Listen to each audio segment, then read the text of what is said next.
भयो फिल्म हेर्नु भएको रेकर्ड सुरु भयो। ल के छ केटाकेटी हो ल आजको यो एडवान नेपालको भिडियोमा हामी क्लास 10 साइन्समा भएको यो क्लास 10 लाई मात्र नभएर जसले पनि साइन्सको बारेमा अलिकति बुझ्नु खोज्छ उसको लागि यो बनाउँदैछौँ।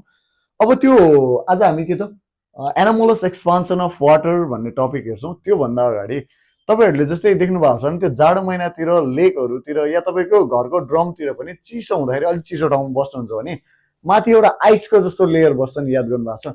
जस्तै तपाईँको यो के हो, एउटा तपाईँको ड्रम हो, निलो खालको ड्रम क्या, त्यो एउटा इन्डियामा एउटालाई प्याक गरेर अब यसको माथि तल पानी हुन्छ, माथि चाहिँ यसरी के त एउटा सोलिड लेयर अफ आइस बसेको तपाईँलाई थाहा छैन होइन त, ट्रान्सपारेन्ट हुन्छ। मैले यहाँ कालो बनाइदिएँ ल।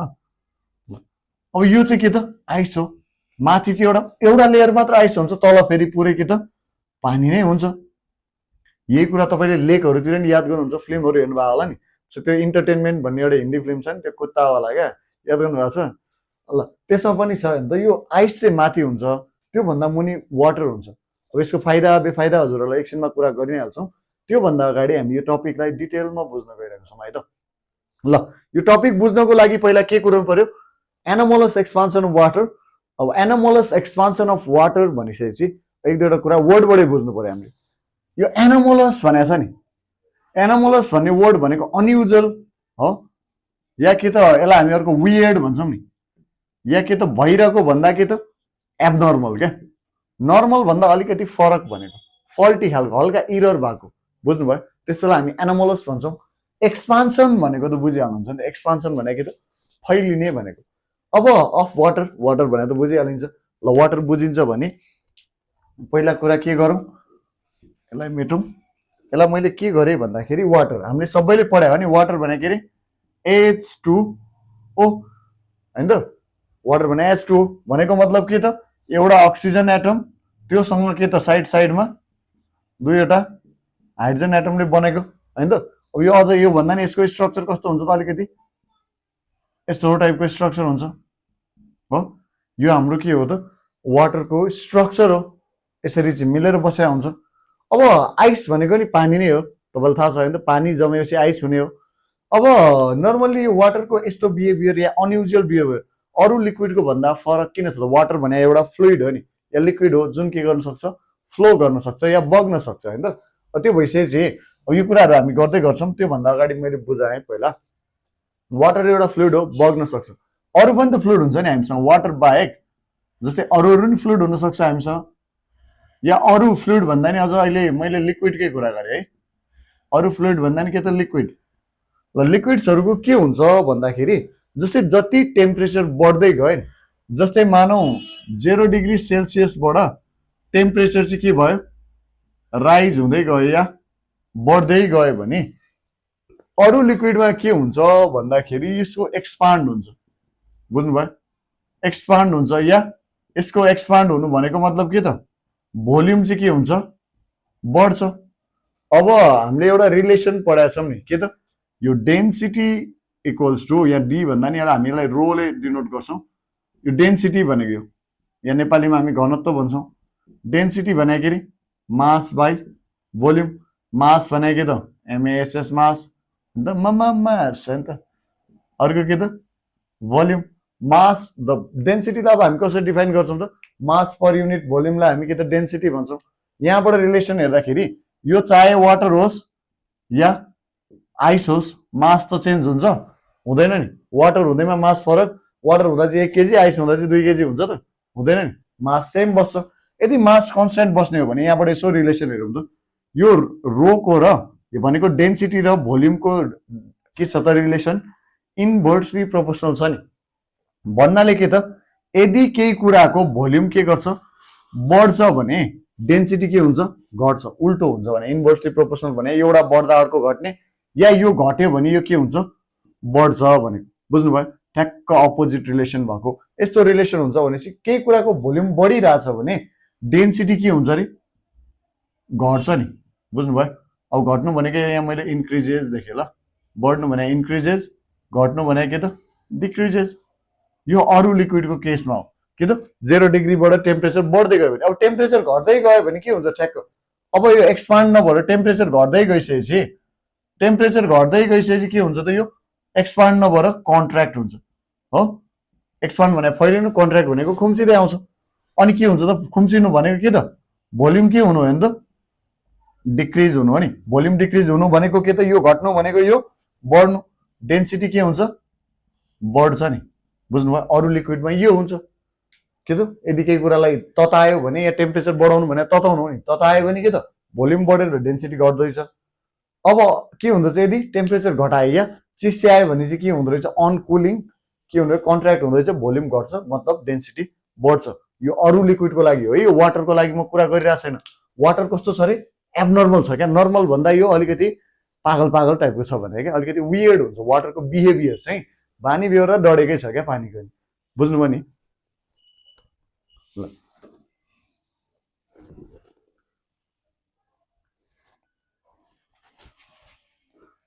यो अरू लिक्विडको केसमा अब हामी वाटरको लागि यहाँ गरे ल वाटरको लागि चाहिँ के हुन्छ अरे ठ्याक्कै हुने कुरा लगभग सेमै हो तर अलिकति फरक के छ भन्दाखेरि जस्तै यो टेम्परेचर बढाउँदाखेरि 0 डिग्री सेल्सियसबाट टेम्परेचर मैले के गरेँ यदि बढाउँदै गएँ भने वाटरमा 0 डिग्रीदेखि कतिसम्म 4 डिग्री सेल्सियससम्म मैले टेम्परेचर बढाउँदै गएँ 4 डिग्री सेल्सियस 0 डिग्रीदेखि 4 डिग्री सेल्सियससम्म चाहिँ के हुन्छ त ठ्याक्कै उल्टो हुन्छ अरू भन्नु त्यही भएर यसको के त एबनर्मल भने क्या भनेको मतलब यो हुनु पर्थ्यो के त एक्सपान्ड हुनु पर्थ्यो तर यो भइदिन्छ कि कन्ट्र्याक्ट भइदिन्छ भनेको मतलब यसको भोल्युम के हुन्छ घट्दिन्छ बुझ्नुभयो भोल्युम घटिसकेपछि डेन्सिटी के हुन्छ अरे बढ्छ नि हो बुझ्नुभयो अब फेरि 4 डिग्री सेल्सियसबाट माथि बढ्दै गइसकेपछि 4 डिग्री सेल्सियसबाट बढ्दै गएपछि के हुन्छ त अब यो वाटर ठ्याक्क अरू लिक्विड जस्तै काम गर्न थाल्छ फेरि के हुन थाल्छ त भोल्युम फेरि के हुन्छ बढ्न थाल्छ भोल्युम बढ्नु भने डेन्सिटी के अरे घट्नु हो नि भनेको मतलब वाटरको के हुँदो रहेछ हेर्नु त 4 डिग्री सेल्सियसमा चाहिँ वाटरको डेन्सिटी के हुँदो रहेछ त म्याक्सिमम हुँदो रहेछ नि धेरै हुँदो रहेछ भनेको अब यसलाई एकछिनमा हामी ग्राफ बनाएर हेर्छौँ भने त 4 डिग्री सेल्सियसमा चाहिँ वाटरको डेन्सिटी के हुन्छ अरे सबैभन्दा धेरै हुन्छ बुझ्नुभयो यति कुरा चाहिँ बुझ्नुपर्ने वाटरको एबनर्मल बिहेभियर भनेको यही हो अरू लिक्विड के त टेम्परेचर बढाउँदाखेरि एक्सपान्ड हुन्छ वाटर चाहिँ 0 डिग्रीदेखि 4 डिग्रीसम्म बढाउँदाखेरि चाहिँ के हुन्छ अरे कन्ट्र्याक्ट भइदिन्छ या डेन्सिटी के हुन्छ बढ्छ त्यो 4 डिग्रीमा सबैभन्दा डेन्सिटी बढी बुझ्नुभयो अब अर्को भनेको हेर्दा यदि यो भन्नु र मैले 4 डिग्रीबाट 0 डिग्रीसम्म चिस्याउनु भने कुरा सेम हो नि 4 डिग्रीबाट 0 डिग्रीसम्म चिस्यायो भने वाटरको चाहिँ के हुन्छ त एक्सपान्ड हुन्छ बुझ्नुभयो एक्सपान्ड भइसकेपछि के हुन्छ त यसको भोल्युम के हुन्छ त बढ्छ अनि डेन्सिटी के त घट्छ भनेपछि 4 डिग्रीबाट तल डेन्सिटी घट्दै आउँदो रहेछ 4 डिग्रीबाट के त माथि गइसकेपछि डेन्सिटी घट्छ 4 डिग्रीमा सबैभन्दा बढी नै 4 डिग्रीमा हुन्छ 4 डिग्रीभन्दा तल पनि घट्छ माथि पनि गयो भने 5 डिग्री 6 डिग्री 10 डिग्री 100 डिग्री सबैमा डेन्सिटी घट्छ यो चाहिँ वाटरको एनोमलस एक्सपान्सन भयो यही faulty yeah abnormal yeah weird expansion of water त्यो भयो है त यति कुरा बुझिसके पछाडि अब यसको यो एनोमलस एक्सपान्सन अफ वाटर कहाँ काम लाग्छ अघि मैले कुरा गर्दै थिएँ आइस र वाटरको ल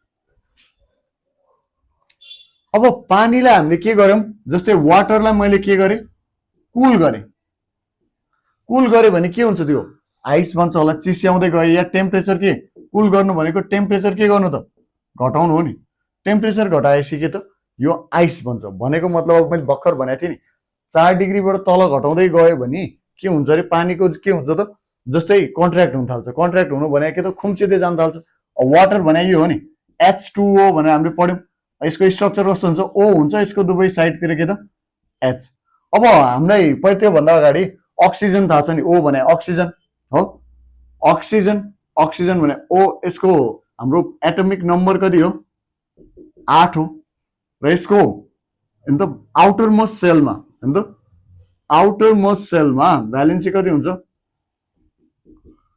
आउटर मोस्ट सेलमा इलेक्ट्रोन हुन्छ 6 वटा अनि यसले पूरा गर्छ के त अक्टेट पूरा गर्नुपर्ने अक्टेट पूरा भने अक्ट भने 8 भनेको थियो नि अब 6 वटा भइसकेपछि कतिवटा पुगेन यसलाई दुईटा पुगेन त्यही भएर 2 चाहिँ यसको के हो भ्यालेन्सी हो भनेको थियो नि भनेको यसलाई अक्टेट स्टेटमा जानलाई दुईवटा इलेक्ट्रोन चाहिन्छ अक्सिजनलाई हेर्नु त दुईवटा इलेक्ट्रोनलाई मैले एउटा डट डट गरेर देखाइदिएँ है त बुझ्नुभयो यसरी दुईटा इलेक्ट्रोनलाई डट डट गरे अब अर्को हामीसँग के छ हाइड्रोजन पानी भने यही अक्सिजन र हाइड्रोजन मिलेर बनाएको हुन्छ नि। हाइड्रोजन कतिवटा? 2वटा। हाइड्रोजन भनेको हाम्रो एटोमिक नम्बर कति भएको त? 1 हो। यसको भ्यालेन्सी पनि हेर्नु त कति हुन्छ? 1 नै हुन्छ। किन त यसको आउटर मोस्ट सेलमा कतिवटा इलेक्ट्रोन हुन्छ? एउटा मात्र। हुनुपर्ने कतिवटा? अब हाइड्रोजन र हिलियमले चाहिँ के त डुप्लेट स्टेट पुरा गर्छ। डुप्लेट भने के त? डु भनेपछि 2टा, बुझ्नुभयो? हाइड्रोजनले डुप्लेट स्टेट पुरा गर्नुपर्ने 2टा चाहिने, योसँग एउटा छ भने कतिवटा पुगेन? एउटा। हाइड्रोजन 2 भयो त पानीमा 2टा हुन्छ नि त। 2टा हाइड्रोजन आउँछ, एउटा अक्सिजनसँग टाँसिन्छ। यो अक्सिजन जस्तै हाइड्रोजनलाई पनि चाहिएको कतिवटा? एउटा। इन्टु गरेर मैले हाइड्रोजन इलेक्ट्रोनलाई अब यो 2टाले साट्छ, फेरि अर्को नै हाइड्रोजन आउँछ नि त।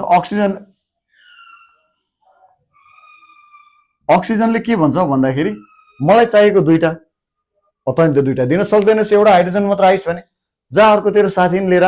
अनि के त 2 जना भयो भने तैँले एउटा दि, तैँले एउटा दि, मलाई पनि 2टा भयो, तिमीहरूलाई पनि 2टा भयो, तिमीहरूलाई पनि एक-एकवटा पुग्यो। यसलाई हामी सेयरिङ भन्छौँ। इलेक्ट्रोन के गर्यो यिनीहरूले? सेयर गर्यो। इलेक्ट्रोन सेयर गर्नुलाई हामी के भन्थ्यौँ त? कोभ्यालेन्ट बोन्ड भन्थ्यौँ हो। कोभ्यालेन्ट बोन्ड बनाउने भयो। यो हाम्रो पानी हो, बुझ्नु? वाटरको स्ट्रक्चर यस्तो हुन्छ। तर के हुन्छ भन्दाखेरि अब वाटरलाई मैले यहाँबाट त चिस्याउँदै गयो भने, जस्तै चिस्याउँदै गयो भने अब यो त के त खुम्चिन थाल्छ। अनि त्यस्तो चाहिँ वाटर मोलिक्युल्स अरू पनि टन्नै हुन्छ होला। आइसको स्ट्रक्चर चाहिँ यस्तो हुन्छ नि त। आइस भने नि वाटर हो, पानी नै हो। अक्सिजन यता हाइड्रोजन यस्तै हो। अब पानीमा पनि स्ट्रक्चर यही हुन्छ नि त, आइसमा पनि। तर हुन्छ के त यो खुम्चिन थाल्छ। अनि आइसमा भनेको चाहिँ के त? तपाईँले हेर्नु न, पानी चाहिँ लिक्विडमा हुन्छ, आइस त कस्तो सोलिड हुन्छ नि। किन? अब यो हाइड्रोजन जुन छ नि त, अक्सिजन एकदमै इलेक्ट्रोन नेगेटिभ हुन्छ भनेको यसले चाहिँ के त इलेक्ट्रोन जसको देखे नि के गर्छ त मर्ने गरी तान्छ क्या। यसको इलेक्ट्रोन नि तानिसकेपछि अक्सिजन लास्टै नेगेटिभ हुन्छ। त्यही भएर यो के त यसमा पार्सियली नेगेटिभ, यो हामी डेल्टा भनेर गर्छौँ। अहिले यो खासै बुझ्नु परेन। यसमा के आउँछ त? यदि यो पार्सियली नेगेटिभ छ भने हाइड्रोजनले नि एउटा दिइसकेपछि के त हाइड्रोजनले दिन्छ, त्यही भएर पोजिटिभ। अब यो अक्सिजनले लिन्छ भनेको यो ऋणी भयो नि त। ऋणमा आयो नि त अक्सिजन त अर्कोबाट लिइसकेपछि, त्यही भएर के भयो त्यो नेगेटिभमा भयो। तर हाइड्रोजनले चाहिँ के त दियो, त्यही भएर यो त प्लसमा छ नि त, प्रफिटमा छ नि। पछि त्यहाँबाट आउँछ ब्याज सहित होइन त भनेर ल नि त। यति गरिसकेपछि अब यो 2टालाई अझै पनि पुगिरहेको छैन क्या। अब हाइड्रोजनले पनि के भन्छ?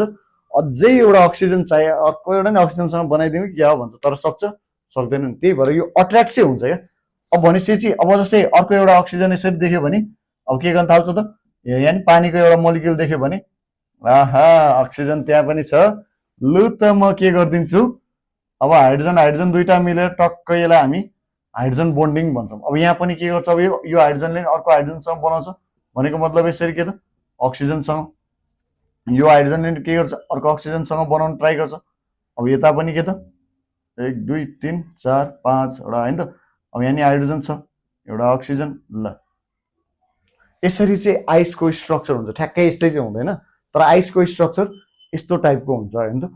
यस्तो टाइपको आइसको स्ट्रक्चर भइसकेपछि होइन त कस्तो? अब हेक्सागोनल टाइपको एउटा स्ट्रक्चर बन्यो नि। हेक्सागोनल टाइपको स्ट्रक्चर बन्यो, यो चाहिँ के भयो? हाम्रो आइस हो। अब यो आइस के हुन्छ त? एकै ठाउँमा ढिक्का भएर बसेको हुन्छ क्रिस्टलाइन स्ट्रक्चरमा, त्यही भएर त यो के हुन्छ? सोलिड हुन्छ। अब अर्को कुरा के त अघि मैले भन्दै थिएँ, यदि वाटरको के त 4 डिग्रीबाट हामी तल गाउँदै गर्ने हो भने, या यसलाई हामी तल झार्दै गर्ने हो भने यसको डेन्सिटी के हुन्छ? घट्दै आउँछ। भोल्युम चाहिँ के हुन्छ अरे? बढ्छ। बुझ्नुभयो? यसको भोल्युम के त बढ्दै जान्छ 4 डिग्रीसम्म चाहिँ। त्यही भएर 4 डिग्रीबाट 0 डिग्रीसम्म चाहिँ यो के भन्छ? 4 डिग्रीदेखि 0 डिग्रीसम्म के बन्छ त? वाटरमै बस्छ क्या। बुझ्नुभयो? अनि 0 डिग्री भनेको चाहिँ 0 डिग्रीको वाटर भने चाहिँ हाम्रो के हो त? आइस हो नि। भनेको मतलब हेर्नु त 4 डिग्री, अरू लिक्विड के त 4 डिग्रीतिर जम्न थाल्ला, तर वाटर चाहिँ के त 0 डिग्रीमा आइस जम्छ। वाटर 0 डिग्रीमा जमिसकेपछि आइस भन्यो। अब यो त्यही भएर तपाईँहरूले यसो यति कुरा बुझेको हो भने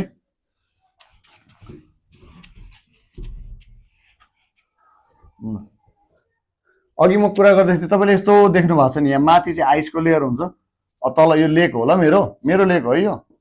यस्तो लेक नहोला भनेर नभन्नु। यो माथिको चाहिँ के त यो ढिक्का बनाएको यो आइस हो। बुझ्नुभयो? आइस भने कतिको? 0 डिग्रीको के हो त? वाटर हो। या 0 डिग्री भन्दा तल भएपछि यो आइस भन्ने हो नि। अब यो पानी हुन्छ यहाँ हेर्नु त, तपाईँले याद गर्नु भएको छ नि, यो चाहिँ के हो अरे? पानी। यहाँ पानी भइसकेपछि हेर्नु त यो कति वाटर हो नि। यहाँनिर चाहिँ अब हेर्नु त 0 डिग्री भएपछि 1 degree 2 degree Celsius 3 degree Celsius 4 degree सेल्सियससम्मको पानी यहाँ हुनसक्छ। त्यही भएर जस्तै यसो याद गर्नु त, यहाँ माछाहरू पनि के गर्न सकिरहेको हुन्छ त? बाँचिरहेको हुन्छ। अब माछाको फिगर राम्रो भएन भन्नु पाइएन है। माछाहरू यहाँ अरू पनि यस्तो हुन्छ नि, सो झारपातहरू यहाँनिर जम्दैन नि हो, प्लान्ट हो है यो चाहिँ मेरो। प्लान्ट्स एन्ड एक्वेटिक एनिमल्सहरू चाहिँ के त पानी माथि आइसभन्दा पनि मुनि बाँच्न सकिरहेको हुन्छ। केले गर्दा ए एनामोलस एक्सपान्सन अफ वाटर। यदि एनामोलस एक्सपान्सन अफ वाटर नभइदिएको भए के हुन्थ्यो त, यहाँ 4 डिग्रीबाट तल गइसकेपछि के हुन्थ्यो, ज्याममा जम्दिन्थ्यो। अब जमिसके पछाडि 0 डिग्रीभन्दा तल हुन्थ्यो त, हुँदैन थियो नि। अब यहाँ आइस, अब के छ अर्को कुरा, आइस भनेको अब डेन्सिटी के हुन्छ त, पानीको भन्दा थोरै हुन्छ। वाटरको डेन्सिटी फेरि के हुन्छ, आइसको भन्दा चाहिँ के हुन्छ, धेरै हुन्छ है। कम्पेरिजनमा भनेको ल, पानीको डेन्सिटी हाई हुन्छ, वाटरको के त यो आइसको डेन्सिटी चाहिँ के हुन्छ त, लो हुन्छ। त्यो भइसकेपछि अब हामीले ल अफ फ्लोटेसन भनेर पढ्यो नि, यदि कुनै कुरा चाहिँ के त पानीमाथि या पानीमा डुब्छ या पानीमा तैरिनको लागि पानीमा माथि यो आइस फ्लोट भएर बसिरहन्छ नि, फ्लोट हुनको लागि ल अफ फ्लोटेसन हामीले पढ्यौँ नि, के हुनुपर्छ अरे, जुन अब्जेक्ट छ यो भनेको आइस, यसको डेन्सिटी चाहिँ के हुनुपर्छ त, वाटरको डेन्सिटी भन्दा बढी हुनुपर्छ हैन त। डेन्सिटी कम भयो भने के हुन्छ त, तैरिने हो। यदि अब्जेक्टको डेन्सिटी के त वाटरको भन्दा कम छ भने गएर के त माथि तैरिन्छ। यो कुरा हामीले ल अफ फ्लोटेसनमा पढ्यौँ। भनेको मतलब के त, यदि डेन्सिटी अफ अब्जेक्ट चाहिँ less than density of fluid yeah water भनौँ लिक्विड भन्यो भने यस्तो भयो भने के हुन्थ्यो, यहाँ फ्लोट हुन्थ्यो। थोरै भयो भने अब आइसको डेन्सिटी वाटरभन्दा थोरै हुन्छ, त्यही भएर के त माथि गएर जम्मा हुने भयो। तल चाहिँ पानी नै बस्ने, 1 देखि 4 डिग्री सेल्सियससम्म वाटर। त्यही भएर एक्वाटिक लाइफहरू चाहिँ के त आइस मुनि पनि गएर बाँच्न सक्ने भयो हो। यो कारणले गर्दाखेरि चाहिँ के त केले गर्दा रहेछ, एनामोलस एक्सपान्सन अफ वाटरले गर्दाखेरि। अर्को पाइपको पनि अर्को यस्तै एउटा इक्जाम्पल, यसको कहाँ पनि काम लाग्छ भन्दाखेरि जस्तै तपाईँहरूले विन्टरतिर पाइप फुटाइ देख्नु भयो होला नि, जाडो महिनामा यो मेरो अहिलेलाई पाइप हो, मेटलको पाइपहरू यसरी पाइपहरू के हुन्छ त बाहिरै राख्यो भने अब जाडो महिनामा त के त चिसो हुन्छ नि। चिसो भइसकेपछि जस्तै अब 4 डिग्री भन्दा ऊ भइसकेपछि अन्त वाटरको एनामोलस एक्सपान्सन भनेको के त 4 डिग्री भन्दा तल आयो भने के हुन थाल्छ अरे, यसको डेन्सिटी के हुन्छ त घट्दै जान्छ। डेन्सिटी घटेपछि के त भोल्युम के हुन्छ, बढ्दै जान्छ नि। अब भोल्युम बढ्दै जानु भनेको मतलब जस्तै यहाँबाट पानी बगिरहेछ, मानौ पानी आइरहेछ भने अब यो जम्न थाल्छ। अब बिस्तारै जम्दै गइसकेपछि के हुन्छ, अब भोल्युम बढ्दै गएपछि के त यो सबै वाल्सहरूमा के गर्न थाल्छ त, अब यसले प्रेसर लगाउन थाल्छ। प्रेसर लगाइसकेपछि के हुने भयो, त्यो पाइपहरू फुट्ने चान्सेस बढी हुन्छ। त्यही भएर यो तपाईँहरूले याद गर्नु भएको छ नि, इन्जिनियरहरूले या जसले पनि जस्तै जसले पानी खाने पानी लाइन लाउँछ, पानी मुनि राख्नु के अरे माटो मुनि या जमिन मुनि राख्नुको कारण, र जमिन मुनि राख्दाखेरि पनि याद गर्नु भएको छ बाहिरबाट इन्सुलेटिङ मटेरियलले बेर्नुको कारण के रहेछ त, यही नफुटोस्। किन फुट्छ अरे, एनामोलस एक्सपान्सन अफ वाटरले गर्दाखेरि यो पाइपहरूको चाहिँ के हुन्छ त, यो भोल्युम बढ्नाले गर्दाखेरि यहाँ प्रेसर बढेर के हुन्छ अरे, यो पड्किन्छ। बुझ्नुभयो, यो पाइप चाहिँ के हुन्छ, बस्ट हुन्छ। कहिले त, जाडो महिनामा। यो चाहिँ एउटा यसको एउटा बेफाइदा पनि हो, बुझ्नुभयो ल। अनि ल एनामोलस एक्सपान्सन अफ वाटर भनेको के रहेछ त, जब कुनै लिक्विडलाई हामीले नर्मल्ली हिट गर्छौँ त्यो एक्सपान्ड हुन्छ, कुल गर्छौँ कन्ट्र्याक्ट हुन्छ। तर वाटरले के गर्दैछ, 0 डिग्रीदेखि 4 डिग्रीबाट तल घटाउँदै गयो भने 0 डिग्रीसम्म के हुँदो रहेछ त, त्यसको डेन्सिटी के त घट्दै जाँदछ, भोल्युम बढ्दै जाँदो रहेछ। 4 डिग्री भन्दा माथि पनि के त डेन्सिटी घट्दै जाँदो रहेछ, भोल्युम बढ्दै जाँदो रहेछ। 4 डिग्रीमै म्याक्सिमम हुँदो रहेछ। तर अरू लिक्विडको त्यस्तो हुँदैन। वाटरको यही एबनर्मल बिहेभियर या एनामोलस एक्सपान्सनले गर्दाखेरि चाहिँ के त विन्टरमा त्यो पाइपहरू बस्ट हुने। र एउटा फाइदा भनेको हामीले के पनि देख्यौँ त, एक्वेटिक लाइफस्टाइलहरू या एक्वेटिक प्लान्ट्स र एनिमल्सहरू चाहिँ के त आइसभन्दा मुनि पनि के त सब जिरो टेम्परेचरमा पनि बाँच्न सक्दो रहेछ है त।